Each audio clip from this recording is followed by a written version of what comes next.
देखो corporate meeting, एक company में मीटिंग बुलाने का और मीटिंग को ऑर्गेनाइज करने का क्या रूल्स एंड रेगुलेशन है। पहले हम लोग ये पढ़ते हैं, कंपनी में 4 टाइप का मीटिंग होता है। पहला मीटिंग को बोलते हैं बोर्ड ऑफ डायरेक्टर्स मीटिंग। ये मीटिंग का नाम से ही समझ में आ जाना चाहिए कि कंपनी के बोर्ड ऑफ डायरेक्टर्स के बीच में जब मीटिंग होता है उसको बोलते हैं बोर्ड मीटिंग, या बीओडी भी बोलते हैं, बोर्ड ऑफ डायरेक्टर्स मीटिंग। दूसरा मीटिंग होता है एजीएम, एनुअल जनरल मीटिंग। नाम ही में मीनिंग है, एनुअल यानी साल में एक बार। हर साल एक बार कंपनी अपना एजीएम बुलाते हैं। आप लोगों को न्यूज़ है रिलायंस इस साल कब एजीएम बुला रहे हैं? रिलायंस इंडस्ट्रीज अपना बहुत इस साल का एजीएम कितना डेट को रखा है? 26 जून। और क्या बहुत बड़ा डिसीजन पास करने वाला है मालूम है? कोई न्यूज़ देखा है? रिलायंस इंडस्ट्रीज बहुत बड़ा न्यूज़ पास करने वाला है। क्या? 5G technology related. एक 5G का सस्ता हैंडसेट निकालेगा वो लोग, 2,500 से 3,000 के रेंज में 5G का हैंडसेट देगा वो लोग। बट जूही चावला तो केस करती है ना, उससे कोई फर्क नहीं पड़ेगा। कोर्ट उसको झाड़ के अटक कर चुका। देखो वो प्रॉज एंड कॉन्स अलग है, 5G का बुराई तो है ही, वो जो रेस किया वो क्वेश्चन वो बुरा नहीं है। अल्टीमेटली रेडिएशन इफेक्ट तो हमारे बॉडी पे और एनिमल्स पे पड़ ही रहा है। तुम देख लो तुम्हारे एरिया में आसपास में चिड़िया अवेलेबल होनी बंद हो गई अब। कोई चिड़िया दिखता है आसपास कहीं पे भी? दिखता है, कम चिड़िया हम बाकी और जानवर का बात नहीं कर रहे, गोरिया वाली चिड़िया दिखता है, बहुत कम दिखता है। चिड़िया बोले तो कौन सा? स्पैरो ध्यान नहीं, स्पैरो तो कबूतर हो गया ना। नहीं, पिजन हुआ। अच्छा सॉरी मेरा इस मामले में इंग्लिश खराब है। चलो कोई नहीं। क्या बोल रहे हैं आप? अरे हर कोई को हर चीज़ पता जरूरी नहीं है। हम एनिमल्स, हम साइंस में बहुत कमजोर थे, हम साइंस नहीं पढ़े थे इसीलिए तो कॉमर्स में आ गए थे। अरे हम लोग रोबोट 2.0 देख के आए हैं ना। अच्छा वेरी गुड, चलो कोई नहीं। तो देखो कंपनी एजीएम बुलाता है हर साल, एनुअल जनरल मीटिंग। इसका क्या मतलब है?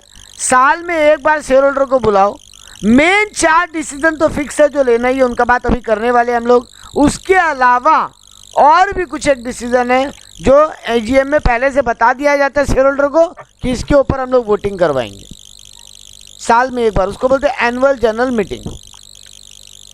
एक और चीज होता है उसी में, देखो हम स्लैश देख के वहीं पे लिखा है EGM, extra ordinary general meeting. AGM मतलब एनुअल जनरल मीटिंग और ईजीएम मतलब एक्स्ट्रा ऑर्डिनरी जनरल मीटिंग। अब ये क्या होता है? देखो मान लो मेरा ईजीएम अभी होके गया है, मान लो मेरा ईजीएम अभी जून जुलाई में हुआ और अब सितंबर में हमको एक बड़ा डिसीजन शेयर होल्डर से पास करवाना है। क्या हम अगले साल का एनुअल जनरल मीटिंग का वेट करें? नहीं, इतना लंबा वेट करेंगे तब तो कंपनी बंद हो जाएगा। व्हाट्सएप कर देंगे। नहीं व्हाट्सएप, वेरी गुड। नहीं, अब कंपनी क्या करेगा? शेयर होल्डर का मीटिंग तो बुलाना है। हाँ भले ऑनलाइन ही मीटिंग बुलाए, उससे प्रॉब्लम नहीं, आज की डेट में ऑनलाइन ही मीटिंग होता है, वर्चुअल मीटिंग। लेकिन उस मीटिंग को जो शेयर होल्डर का मीटिंग बुला रहे हैं other than annual general meeting, उसको बुलाया जाता है ईजीएम। जब भी कोई मेजर डिसीजन हमको शेयर होल्डर से पास करवाना है और अभी एनुअल जनरल मीटिंग में दूरी है, हम ईजीएम बुला लेते हैं, एक्स्ट्रा ऑर्डिनरी जनरल मीटिंग। देखो नाम ही में एक्स्ट्रा ऑर्डिनरी, यानी कोई बहुत इंपॉर्टेंट टास्क या बहुत इंपॉर्टेंट डिसीजन पास करवाना है। थर्ड टाइप का मीटिंग होता है क्लास मीटिंग। अब ये क्लास मीटिंग क्या है? खाली प्रेफरेंस शेयर होल्डर का मीटिंग बुलाया जाए तो वो हो गया प्रेफरेंस वाले क्लास का मीटिंग। खाली डिबेंचर होल्डर्स का मीटिंग बुलाया जाए, खाली क्रेडिटर्स का मीटिंग बुलाया जाए, खाली लोन प्रोवाइडर्स का मीटिंग बुलाया जाए, यानी पर्टिकुलर क्लास का वो मीटिंग है, उसमें बाकी सब इन्वॉल्व नहीं है, उसको बोला जाता है क्लास मीटिंग। और आखिरी मीटिंग का नाम है स्टैट्यूटरी मीटिंग। ये सिर्फ और सिर्फ पब्लिक लिमिटेड कंपनी के लिए कंपलसरी है। सर इस मीटिंग में क्या होता है? ये लाइफ टाइम में एक बार होता है, कंपनी बनने के 1 महीना बाद और 6 महीना के अंदर अंदर। आई रिपीट, स्टैट्यूटरी मीटिंग सिर्फ पब्लिक लिमिटेड कंपनी बुलाता है, इसको सेक्शन 165 मीटिंग भी बोलते हैं। इसके ब्रैकेट में देखो हम सेक्शन नंबर लिखा है, सेक्शन 165, क्योंकि वो एमसीक्यू में पूछ सकता है। Statutory meeting public limited company बुलाता है जिंदगी में एक बार, लाइफ टाइम में एक बार, साल में नहीं, जिंदगी में। कंपनी बनने के 1 महीना बाद और 6 महीना के अंदर अंदर। सर इस मीटिंग का काम क्या है? शेयर होल्डर्स को ये इन्फॉर्मेशन देना कि कंपनी रजिस्टर करने का यानी कंपनी इनकॉर्पोरेशन करने का सारा प्रोसेस ठीक से हो गया है। शेयर होल्डर को ये जानकारी देने के लिए ये मीटिंग बुलाया जाता है। तो 4 टाइप का मीटिंग हम लोग इस चैप्टर में पढ़ने वाले हैं। Board of directors meeting, AGM, EGM, class meeting, statutory meeting. देखो इनके बारे में हम थोड़ा थोड़ा यहीं पे लिखे हैं, क्या लिखे हैं उसका बात करते हैं। पहले बोर्ड ऑफ डायरेक्टर्स मीटिंग का बात करते हैं। बीओडी मीटिंग कौन बुलाता है या किसके लिए बुलाया जाता है? Bye directors. साल में 4 बार और हर क्वार्टर में 1 बार कम से कम बोर्ड ऑफ डायरेक्टर्स का मीटिंग होना जरूरी है। साल में 4 बार बोर्ड मीटिंग कंपलसरी है और 1 क्वार्टर में 1 बार मीटिंग जरूर कॉल हो जाना चाहिए। मतलब हर क्वार्टर में 1 बार तो हो ही जाएगा, साल में 4 बार। आप ऐसा नहीं कर सकते कि एक ही क्वार्टर में 4 बार बुला लिया, हो गया मेरा साल भर का कोटा पूरा। Not allowed. आपको हर क्वार्टरली 1 बार बुलाना पड़ेगा। साल में 4 बार मीटिंग होनी चाहिए। आप 4 से ज़्यादा करो कोई प्रॉब्लम नहीं है, 4 से कम नहीं होनी चाहिए। Notice of at least 7 days in writing at registered address by hand delivery और बाई पोस्ट और बाई इलेक्ट्रॉनिक मोड। आपको डायरेक्टर्स को जिनका मीटिंग बुला रहे हो, बोर्ड ऑफ डायरेक्टर का मीटिंग है ये बोर्ड मीटिंग, आपको 7 दिन का नोटिस देना पड़ेगा, कम से कम 7 दिन का, ताकि हर डायरेक्टर मीटिंग में पहुंच सके। आप ये बदमाशी नहीं कर सकते, आप 1 दिन का नोटिस दे के मीटिंग बुला लिए ताकि कोई डायरेक्टर पहुंच नहीं पाए और आपका डिसीजन में ईजी हो जाए। आप ये नहीं कर सकते। तो आपको एटलीस्ट 7 days का राइटिंग में नोटिस देना पड़ेगा, चाहे वो बाई हैंड डिलीवरी हो या बाई पोस्टल डिलीवरी हो या फिर आजकल ऑनलाइन भी चलता है, मतलब ईमेल हो। 7 दिन का मिनिमम नोटिस देना पड़ेगा। अच्छा, आप कोई बहुत ज़रूरी काम है, क्या 7 दिन तक वेट करें सर? नहीं। तब क्या होगा? देखो यहाँ लिखे हैं, shorter notice allowed in urgent business but at least 1 independent director must be present. आप शॉर्टर नोटिस भी दे सकते हो, 7 दिन से कम का भी, अगर कोई अर्जेंट बिजनेस है जिसका डिसीजन करवाना है डायरेक्टर से, लेकिन उस मीटिंग में कम से कम 1 इंडिपेंडेंट डायरेक्टर प्रेजेंट होना चाहिए। If not then decision to be send him for ratification. और अगर वो इंडिपेंडेंट डायरेक्टर नहीं पहुंच पा रहा है मीटिंग में, तो ये अलग से उसको मीटिंग का जो डिसीजन पास हुआ उसका कॉपी भेजा जाएगा, वो उस पर अपना अप्रूवल देगा, तभी वो डिसीजन पास माना जाएगा, वरना वो डिसीजन पास नहीं माना जाएगा। तो हम लोग क्या क्या बात पढ़े बोर्ड ऑफ मीटिंग में इंपॉर्टेंट? 1, डायरेक्टर लोग का मीटिंग होता है साल में 4 बार, क्वार्टरली 1 बार, 7 दिन का minimum notice, hand delivery, postal delivery या इलेक्ट्रॉनिक मोड में डिलीवरी। शॉर्टर नोटिस भी अलाउड है, लेकिन उस मीटिंग में कम से कम 1 इंडिपेंडेंट डायरेक्टर आना चाहिए। और अगर वो नहीं आ पा रहा है तो आप उसको सेंड करोगे मीटिंग का डिसीजन का कॉपी, और वो उसको रेटिफाई करेगा, मतलब उसको अप्रूवल देगा। If in notice matter to be specify, उस नोटिस में क्या क्या बात लिखेंगे? In notice matters to be specify appointment of MD या मैनेजर। एमडी या मैनेजर अपॉइंट करें तो ये अलग से बताओ। मतलब डायरेक्टर लोगों को पहले से जानकारी होना चाहिए कि मीटिंग में क्या डिस्कशन होने वाला है, ताकि वो लोग अपना तैयारी करके आए अपना बात रखने के लिए। First board of director meeting to be held within 30 days of incorporation. Company का पहला board of director meeting company के रजिस्ट्रेशन के 30 दिन के अंदर अंदर हो जाना चाहिए। No gap in meeting more than 120 days। 2 meeting के बीच में 120 दिन से ज़्यादा का गैप नहीं होना चाहिए।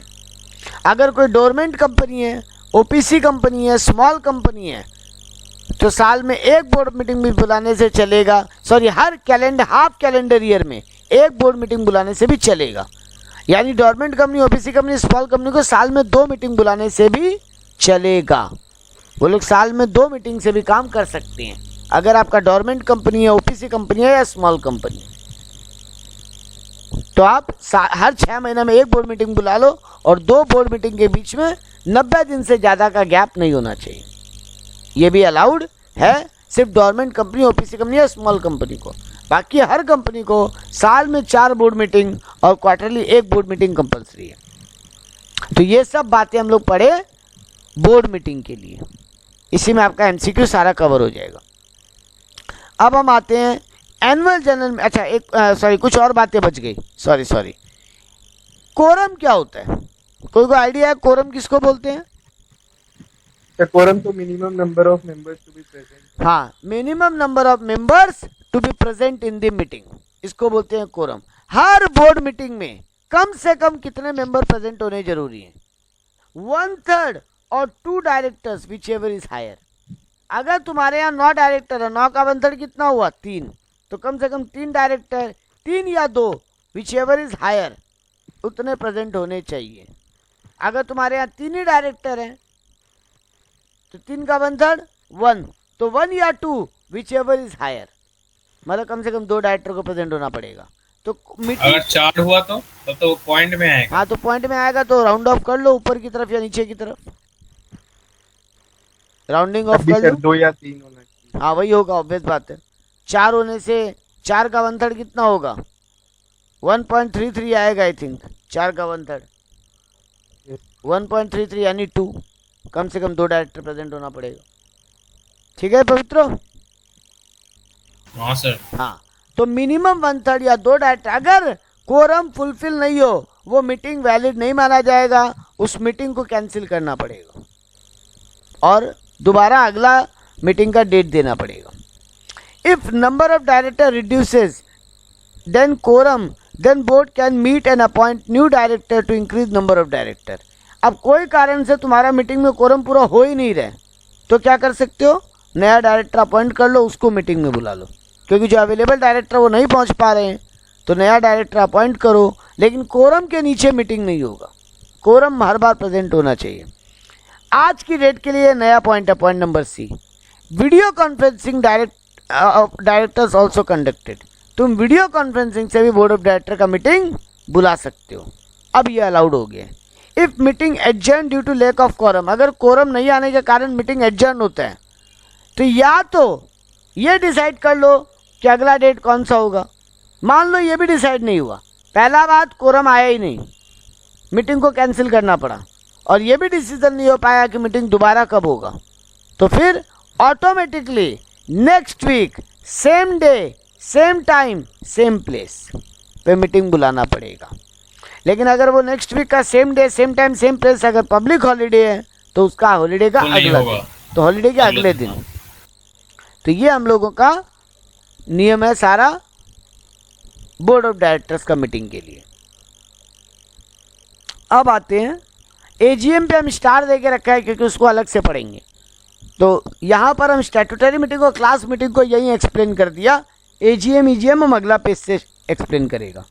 क्लास मीटिंग किसको बोलते हैं, हम अभी बोला, particular class of shareholder if company want to vary their rights, company उनके राइट्स में कुछ चेंज करना चाहता है, प्रेफरेंस शेयर होल्डर, डिबेंचर, इनके राइट्स में कुछ चेंज करना चाहता है, तो उनका भी मीटिंग बुलाना पड़ेगा, क्योंकि उनके बिना अप्रूवल के तो उनका राइट्स बदल नहीं सकते। तो उनका जब मीटिंग बुलाया जाता है उसको बोलते हैं क्लास मीटिंग। तो पहला मैं बोला particular class of share holder, मतलब यहाँ पे प्रेफरेंस शेयर होल्डर का बात हो रहा है। Debenture holder meeting if their interest is involve specially at time of liquidation, अगर कोई ऐसा डिसीजन जिससे डिबेंचर होल्डर का पोजीशन पे इम्पैक्ट आएगा, उनका मीटिंग बुलाओ, उनका भी अप्रूवल लो। अगर कंपनी लिक्विडेट हो रहा है, डिबेंचर होल्डर को बुलाओ, उनको इन्फॉर्म करो। क्रेडिटर मीटिंग भी एक क्लास मीटिंग हो सकता है, अगर तुम क्रेडिटर लोग का मीटिंग बुला रहे हो, या फिर अदर कोई कंट्रीब्यूटर, कंपनी में और कोई कंट्रीब्यूटर्स हैं जिनका, जैसे मान लो 4-5 बैंक से लोन लेके रखे हो, तो उन बैंक के एग्जीक्यूटिव का मीटिंग बुला सकते हो। यानी कोई पर्टिकुलर क्लास का मीटिंग बुलाना, इसी को बोलते हैं क्लास मीटिंग। वो शेयर होल्डर का हो सकता है, डिबेंचर होल्डर का हो सकता है, क्रेडिटर का हो सकता है, अदर कोई कंट्रीब्यूटर का भी हो सकता है। अच्छा एक बात बोलिए, हाँ, लिक्विडेशन का टाइम में प्रेफरेंस शेयर होल्डर का तो पहले सब जो पैसा देना होता है तो दे देता है, तो डिबेंचर होल्डर को क्या देता है, मतलब पहले सुनो नहीं, कंपनी बंद जब होता है ना लिक्विडेट, तो एक कंपनीज एक्ट में एक शेड्यूल बना हुआ है, वो बता देते हैं, सुन लो, अच्छा क्वेश्चन है, यहाँ के काम का नहीं है लेकिन अच्छा क्वेश्चन है। अगर एक कंपनी लिक्विडेट हो रहा है तो पेमेंट किसको पहले किसको बाद में, उसका एक लिस्ट बना हुआ है ऑलरेडी। सबसे पहले तुमको अपने लेबर्स को और स्टाफ को पेमेंट करना पड़ेगा, उसके बाद गवर्नमेंट का टैक्सेस, उसके बाद सिक्योर्ड लोन यानी डिबेंचर होल्डर या फिर कोई लोन जिसका सिक्योरिटी रखा हुआ है, उसके बाद मतलब टैक्सेस में। और अच्छा, पहला आ गया वर्कर या एम्प्लॉय, दूसरा आ गया गवर्नमेंट। अब गवर्नमेंट में कोई भी हो सकता है, provident fund department, income tax department, अगर उनका कुछ पैसा बाकी है पहले वो पे करो। थर्ड आ गया सिक्योर्ड लोन, मतलब कोई डिबेंचर होल्डर, कोई ऐसा लोन तुम लिया जिसके लिए कोई सिक्योरिटी गिरवी रखा है, मतलब मॉर्गेज किया प्रॉपर्टी, उनको चुकाओ।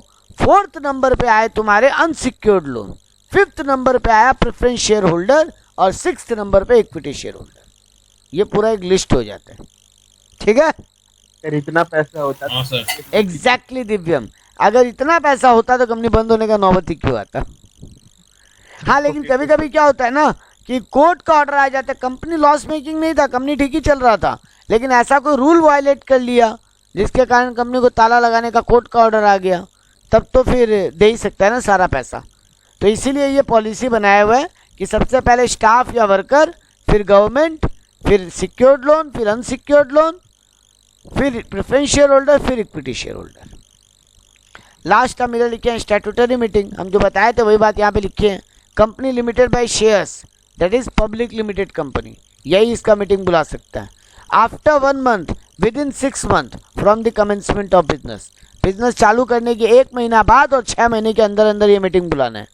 और किसको ये मीटिंग बुलाना कंपलसरी नहीं है, तो देखो हम यहाँ पे लिख दिए हैं, प्राइवेट लिमिटेड कंपनी को मीटिंग बुलाना जरूरी नहीं है।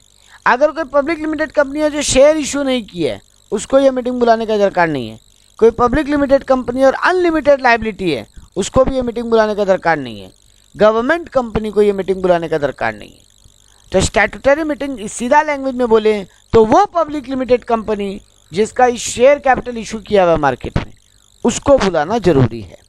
इस मीटिंग का मेन, हाँ लिस्टेड कंपनी, इस मार्केट का मेन ऑब्जेक्टिव क्या है, इस मीटिंग का मेन ऑब्जेक्टिव क्या है, inform share holder about the incorporation of the company. Share holder को इन्फॉर्म करना है कि कंपनी का रजिस्ट्रेशन ठीक से हो गया है, सारा फॉर्मेलिटीज ठीक से फॉलो कर लिए हैं। इस मीटिंग को बुलाने के लिए 21 क्लियर दिन का नोटिस होना चाहिए। ये क्लियर डेज क्या है, 21 डेज ही लिख देते सर, 21 क्लियर डेज क्यों लिखे?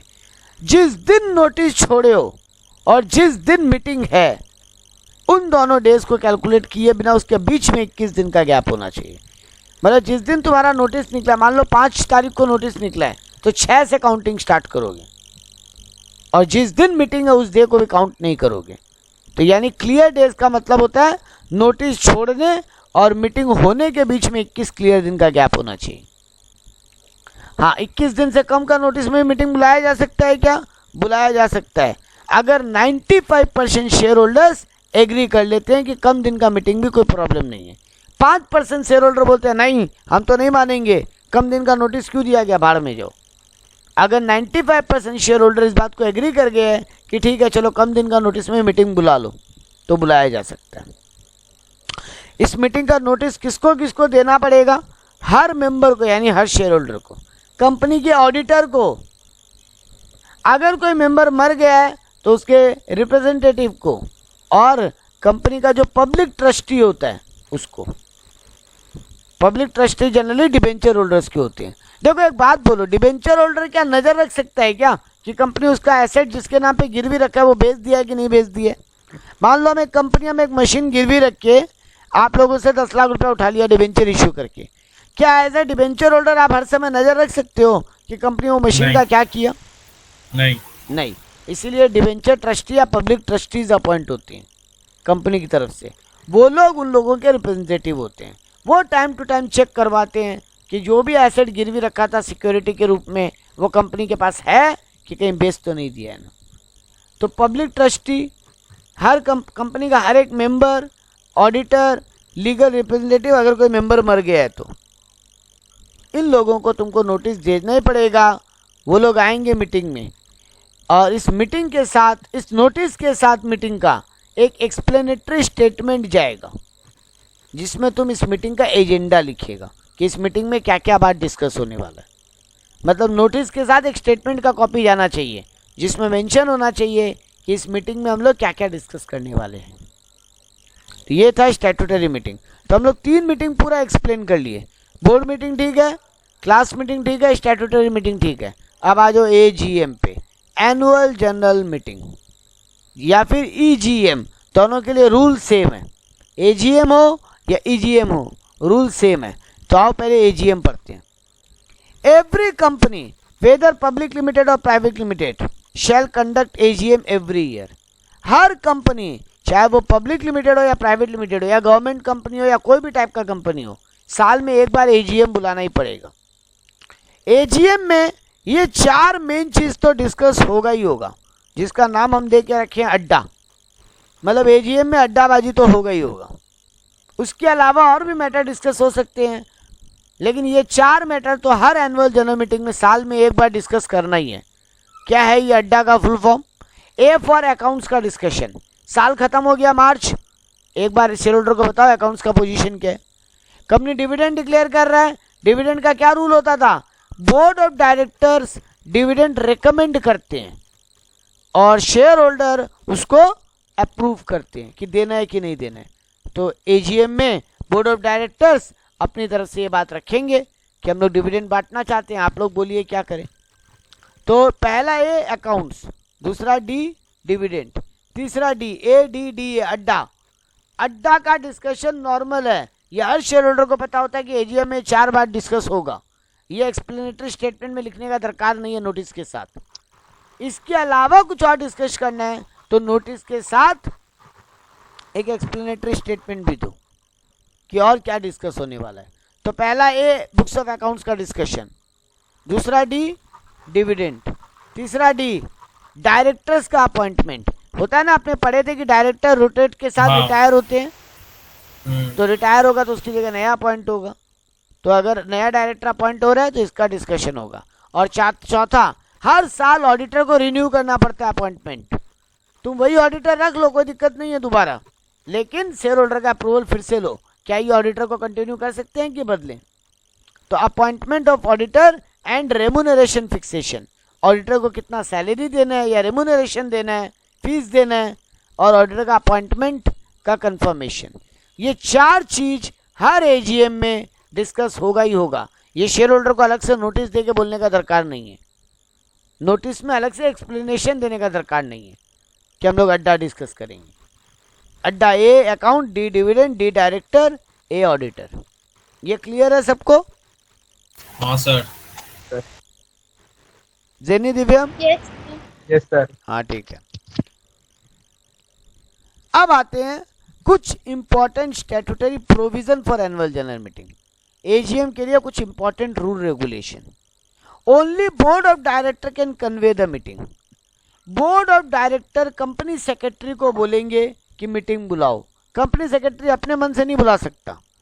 कंपनी सेक्रेटरी को बोर्ड ऑफ डायरेक्टर बोलेंगे, कन्वे करेंगे कि एक एजीएम कॉल करो इस डेट को, तब company secretary notice, explanatory statement सब बना के मेंबर और जिन लोगों को मीटिंग में बुलाना है उन लोगों को नोटिस भेजा जाएगा। तो देखो हम यहाँ लिखे हैं, only board of director can convey the meeting, not even company secretary without permission can convey the AGM. Company secretary बिना बोर्ड ऑफ डायरेक्टर के एजीएम को कन्वे नहीं कर सकता। कंपनी का पहला एनुअल जनरल मीटिंग उसके रजिस्ट्रेशन से 18 महीना के अंदर हो जाना चाहिए। First AGM within 18 month from date of incorporation और फ्रॉम डेट ऑफ रजिस्ट्रेशन। पहला एजीएम अगर तुम 18 महीना में नहीं बुला पाए तो आरओसी से जाके तुम अप्रूवल लेकर भी उसका डेट एक्सटेंड नहीं कर पाओगे और कंपनी को इसका बहुत सारा कंसिक्वेंसेस झेलना पड़ेगा। तो पहला एजीएम रजिस्ट्रेशन से 18 महीने के अंदर हो जाना चाहिए और इसका डेट भी एक्सटेंड नहीं हो सकता। इवन आरओसी भी इसका डेट एक्सटेंड नहीं कर सकता। अब पहला एजीएम के बाद अगला हर साल एजीएम। देखो हम तुमको 3 डेट दे रहे हैं, ए बी सी। उन तीनों डेट में से जो अर्लियर डेट आए उस डेट को हर साल मीटिंग हो जाना चाहिए। आई रिपीट, पहला मीटिंग के बाद आगे जो सब्सिक्वेंट मीटिंग्स हैं उनका डेट का रूल क्या है, कब बुला सकते हैं, कितना लेट या कितना जल्दी। तो 3 डेट अभी हम आपके सामने रखिएगा, उन तीनों में विच एवर इज अर्लियर। पहले हम रूल पढ़ रहे हैं, फिर हम एक एग्जाम्पल प्लॉट करेगा। पहला बात, 6 मंथ फ्रॉम इनकॉर्पोरेशन, 6 महीने के अंदर अंदर फ्रॉम रजिस्ट्रेशन। सॉरी यहाँ पे गलती हुआ है 6 month from end of the accounting year. यहाँ पे इनकॉर्पोरेशन नहीं होगा, इनकॉर्पोरेशन का तो फर्स्ट एजीएम का बात हो गया, हम सब्सिक्वेंट एजीएम का बात कर रहे हैं। 6 month from end of March, 6 month from and of accounting year. तुम्हारा अकाउंटिंग ईयर कंपनी का कब खत्म होता है? मार्च 31। यस हाँ सर। तो उसके 6 महीना के अंदर अंदर तुम्हारा मीटिंग हो जाना चाहिए। तो मार्च 31 से 6 महीना का डेट क्या आएगा? मार्च 31 सितंबर सितंबर 30 सितंबर। यस, यानी तुम्हारा हर साल मार्च में अकाउंट्स क्लोज हुआ, तुमको 6 महीना का टाइम मिला, ऑडिट करवा लो, अकाउंट फाइनलाइज करवा लो, ताकि एजीएम बुला के शेयर होल्डर के सामने अकाउंट्स को डिस्कशन कर सको। तुमको पूरा 6 महीना का टाइम दिए, अच्छा खासा कैलकुलेशन कर लो, मीटिंग बुला लो।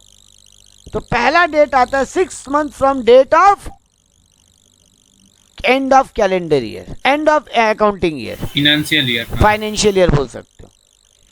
Number second, interval between 2 AGM should not exceed 15 month. 2 annual general meeting के बीच में 15 महीने से ज़्यादा का गैप नहीं होना चाहिए। अगर लास्ट ईयर तुम एनुअल जनरल मीटिंग अगस्त में बुलाए थे, तो नेक्स्ट मीटिंग का तुम्हारा डेट ज़्यादा से ज़्यादा कितना दिन हो सकता है? दिसंबर। नेक्स्ट साल का दिसंबर। और third criteria, 1 AGM in each calendar year. Calendar year, financial year, accounting year नहीं।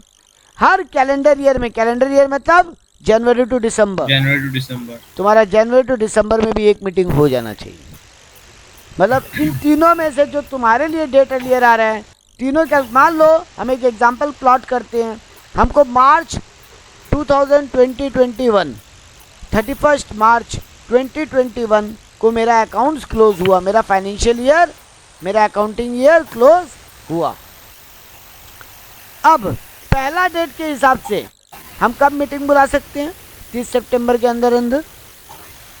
मान लो लास्ट ईयर हम अप्रैल में एजीएम कर लिया था।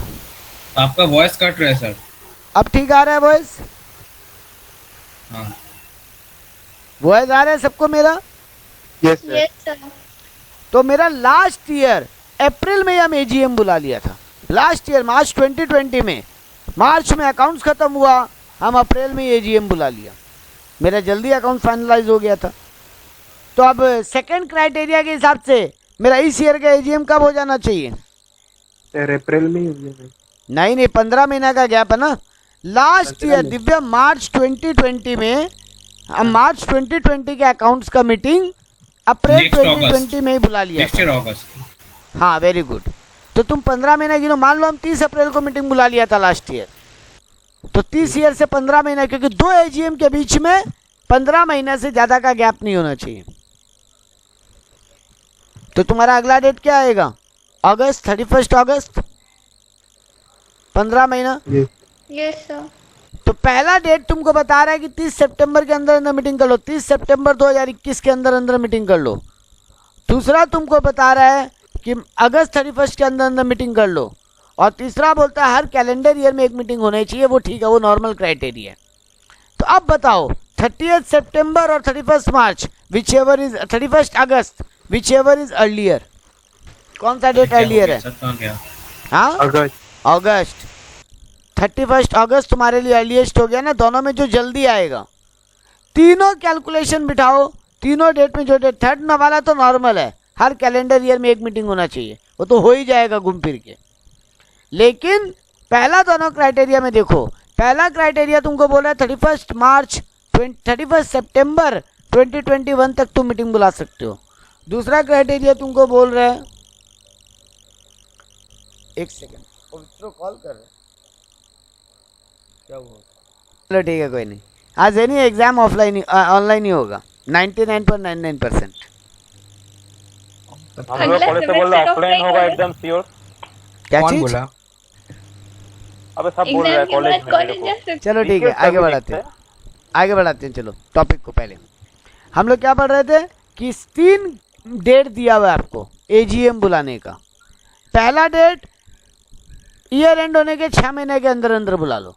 दूसरा डेट 2 एजीएम के बीच में 15 महीना से ज़्यादा का गैप नहीं हो। तीसरा डेट हर साल एक एजीएम कम से कम हो।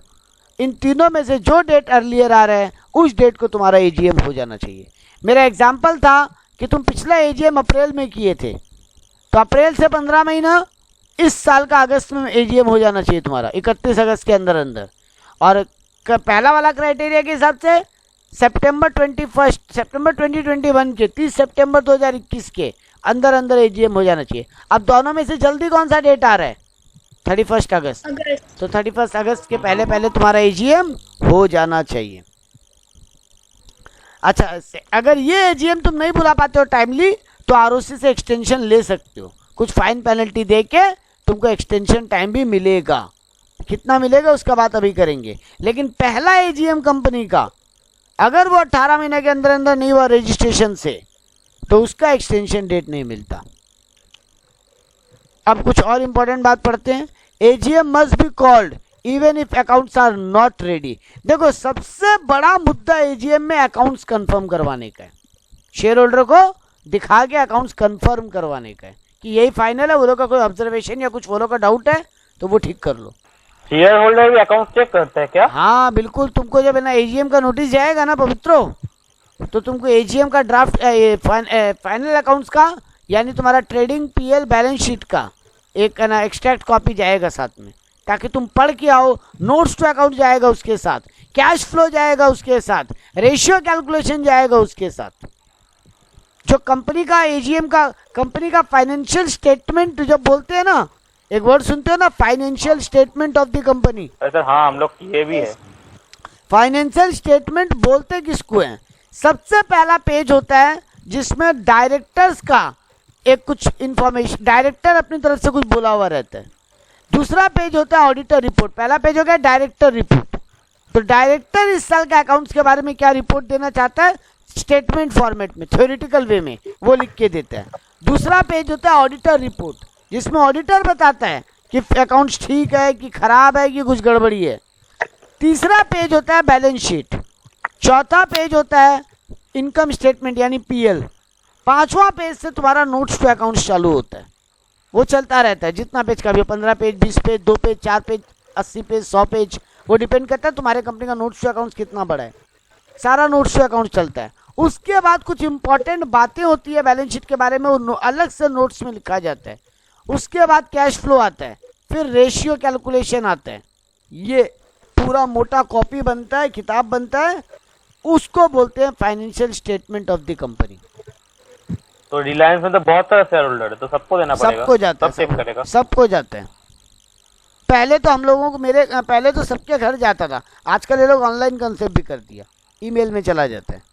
पहले तो फिजिकल कॉपी सबको भेजा जाता था प्रिंट करवा के। अगर कोई सोचिए कोई गड़बड़ी हुआ, ठीक है, अकाउंट्स में, तो कोई शेयर होल्डर के इश्यू कर सकता है क्या? नहीं, शेयर होल्डर वहाँ पे गलती ढूंढेगा, अगर उसको मिलता है तो नोट्स से कंफर्म करके और करके उसके बाद वो एजीएम में आएगा और उस बात को ठीक करवाएगा, अपनी तरफ से ऑब्जर्वेशन रखेगा। ऑडिटर, इसीलिए तो इस मीटिंग में एजीएम में ऑडिटर का आना कंपलसरी है, क्योंकि ऑडिटर ही पूरा बुक्स ऑफ अकाउंट्स को चेक किया है। वो शेयर होल्डर को इसका जवाब देगा कि नहीं ये गड़बड़ नहीं है, ये ऐसे आना चाहिए, इसके लिए पीछे ये रीज़न है। या फिर शेयर होल्डर बोलेगा, ऑडिटर बोलेगा हाँ ये गड़बड़ है, हम लोग ये ठीक करेंगे। अच्छा, तो तुम्हारा एजीएम में मेन डिस्कशन अकाउंट्स को लेकर होता है, इसलिए हम अड्डा का पहला ये अकाउंट्स का कंफर्मेशन रखा। अब अगर मान लो तुम्हारा अकाउंट्स ही रेडी नहीं है लेकिन तुम्हारा एजीएम का डेट आ चुका, तब क्या होगा? एजीएम तो बुलाना पड़ेगा। उस एजीएम को बुलाओ, शेयर होल्डर को बताओ कि अकाउंट्स रेडी नहीं है और एक दूसरा डेट को फिर एजीएम कॉल करो। तो देखो हम क्या लिखे हैं, AGM must be called even if accounts are not ready or company is not functioning. First call a meeting then adjourn it. Meeting बुलाओ फिर उसको adjourn करो, उसके बीच में अलग डेट दो नया। तो तुम्हारा 30 सितंबर के अंदर अंदर तो मीटिंग होना ही पड़ेगा, तो उससे ज़्यादा तो लेट नहीं जा सकते। adjourn meeting is not counted as separate meeting. अब ये इंपॉर्टेंट बात है। अब मान लो तुम फिर 15 अक्टूबर को मीटिंग बुलाया, मान लो 30 सितंबर को तुम डेट रखा था, अकाउंट्स रेडी नहीं था, तुम मीटिंग को एडजॉर्न किया। अब तुम अगला मीटिंग कब बुलाया? 15 अक्टूबर को। 15 अक्टूबर। तो ये 2 मीटिंग की तरह काउंट नहीं होगा कि मीटिंग 15 अक्टूबर को हुआ, ये माना जाएगा 30 सितंबर का मीटिंग ही एक्सटेंड हुआ, तो डेट वही रह जाएगा 30 सितंबर। ठीक है? अच्छा, यानी तुम लेट काउंट नहीं होगा, इसीलिए तो बोले तुम लेट नहीं हो पाएगा, तुम 30 सितंबर ही डेट रहेगा। AGM must be in business hour. अब ये नहीं तुम रात को 12 बजे एजीएम बुलाएगा, बिजनेस आवर को होना चाहिए। नहीं वो तो हाँ। वो कैसे होगा? कंपनी का जिस शहर में रजिस्टर्ड ऑफिस है उस सिटी में तुमको मीटिंग बुलाना पड़ेगा, और एजीएम पब्लिक हॉलिडे के दिन नहीं होना चाहिए। Adjourn meeting can be held on public holiday. अगर मीटिंग एडजर्न होता है और मान लो तुम नया डेट डिसाइड नहीं किया तो मीटिंग कब होना चाहिए? मीटिंग एडजर्न हो गया है, तुम नया डेट डिसाइड भी नहीं किया है, तो मीटिंग कब होना चाहिए? 7 दिन नहीं नेक्स्ट सही वीक बात। Same day same time same place. ओ हाँ 7 दिन के बाद सेम। अगर आज मंडे है, मीटिंग एडजर्न हुआ है, तो अगला मंडे मतलब सेम टाइम सेम प्लेस। और अगर वो पब्लिक हॉलीडे भी पड़ रहा है तो भी उस दिन मीटिंग हो जाएगा। यानी बोर्ड मीटिंग एडजर्न होके भी पब्लिक हॉलीडे को नहीं हो सकता, लेकिन एजीएम एडजर्न होके भी पब्लिक हॉलीडे को हो सकता है। ये बात हमेशा दिमाग में रखना, एमसीक्यू में बहुत काम का है। बोर्ड मीटिंग एडजर्न होके पब्लिक हॉलीडे को नहीं हो सकता, उसको नेक्स्ट डे करना पड़ेगा, लेकिन एजीएम एडजर्न होके पब्लिक हॉलीडे के दिन हो सकता है। ठीक है? Yes sir. हाँ सर। ठीक है, इसका बाकी पॉइंट फटाफट क्लियर करते हैं। यहाँ पर भी 21 दिन का नोटिस जाना चाहिए शेयर होल्डर को, 21 क्लियर डेज का नोटिस। शॉर्टर नोटिस अलाउड होगा अगर सारे शेयर होल्डर रेडी हैं तो। देखो सारे 99% नहीं बोला हम, all member entitled to vote give their consent, तभी 21 दिन से कम टाइम का नोटिस में भी मीटिंग हो सकता है, वरना नहीं। नोटिस टू एवरी मेंबर, किस किस को नोटिस जाएगा? हर मेंबर को, हर रिप्रेजेंटेटिव को, हर ऑडिटर को, पब्लिक ट्रस्टी को। If company fail to call AGM, अगर कंपनी एजीएम नहीं बुला पाता है तब क्या होगा? सीएलबी का फुल फॉर्म किसका? सीएलबी। अगर कंपनी एजीएम नहीं बुला पाता है तो सीएलबी मीटिंग बुला के देगा। ये सीएलबी कौन है? पहला चैप्टर, पहला क्लास, पहला 10 minute. Company law board, company law board, company act की तरफ से एक डिपार्टमेंट बना हुआ है सीएलबी, कंपनी लॉ बोर्ड। वहां पर शेयर होल्डर कंप्लेन करेंगे कि कंपनी एजीएम बुला के नहीं दे रहे हैं। सीएलबी। हाँ सीएलबी। हम सुना सीएबी। नहीं सीएबी तो स्वास्थ्य बता सकता था, हम सीएलबी पूछा। अरे नहीं हम वही बहुत झाड़ सोच रहे खाया। क्या सीएबी। नहीं रे, नहीं झाड़ेंगे हम लोग, अब सीएबी का ही बात करेंगे, नहीं झाड़ेंगे। तो देखो company law board, company law board एक डिपार्टमेंट है जो कंपनीज एक्ट की तरफ से बना हुआ है। कंपनी रिलेटेड जितना भी केस है वहाँ पर पहले फाइल होगा। ये एक टाइप का लोअर कोर्ट हो गया, जैसे होता है ना lower court, high court, supreme court, वैसे सीएलबी एक लोअर कोर्ट है। कंपनी लॉ बोर्ड, यहाँ पर शेयर होल्डर अप्लाई करेंगे कि कंपनी मीटिंग नहीं बुला के दे रहा है, फिर कंपनी लॉ बोर्ड मीटिंग बुला के दे देगा। एजीएम अगर share holder board of director meeting नहीं बुला के दे रहे हैं तो सीएलबी मीटिंग बुला के दे सकता है। आज का आखिरी 5 minute, extra ordinary general meeting किसको बोलते हैं?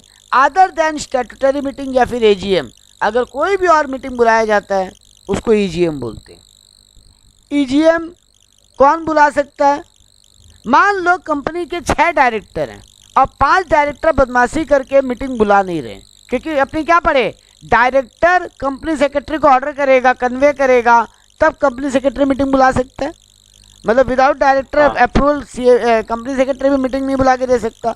मान लो 5 डायरेक्टर बदमाशी कर रहे हैं, वो लोग नहीं बुलाने दे रहे हैं मीटिंग, या कोई एक डायरेक्टर है जिसको कुछ इंपॉर्टेंट डिस्कस करना है मीटिंग के लिए, तो वो भी ईजीएम बुला सकता है। एजीएम बुलाने का भी टाइम अभी देरी है तो वो ईजीएम बुला सकता है। शेयर होल्डर भी ईजीएम बुला सकते हैं।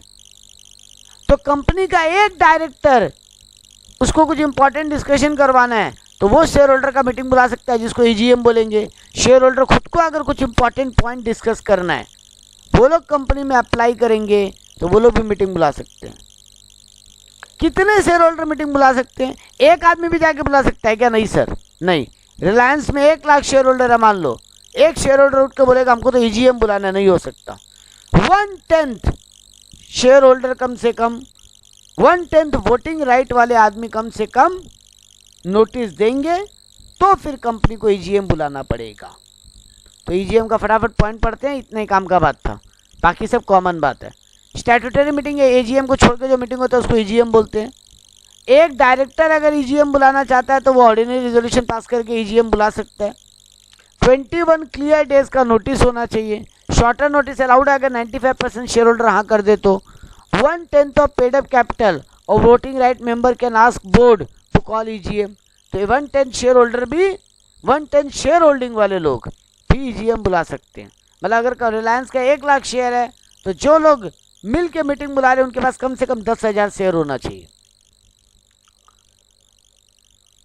21 दिन का नोटिस देंगे। देखो पहले शेयर होल्डर कंपनी को अप्लाई करेंगे, कंपनी को लोग 45 डेज का टाइम देंगे ईजीएम बुलाने का।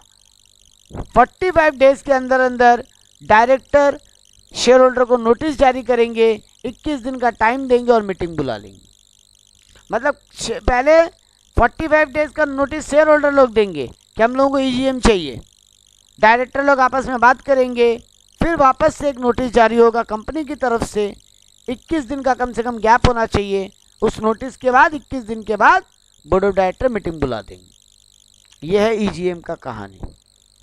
हम यहीं स्टॉप कर रहे हैं क्योंकि इसके बाद हम लोग डिफरेंट टाइप ऑफ टॉपिक में इस चैप्टर में जाएंगे। ये चैप्टर बहुत बड़ा चैप्टर है, 6 पेज का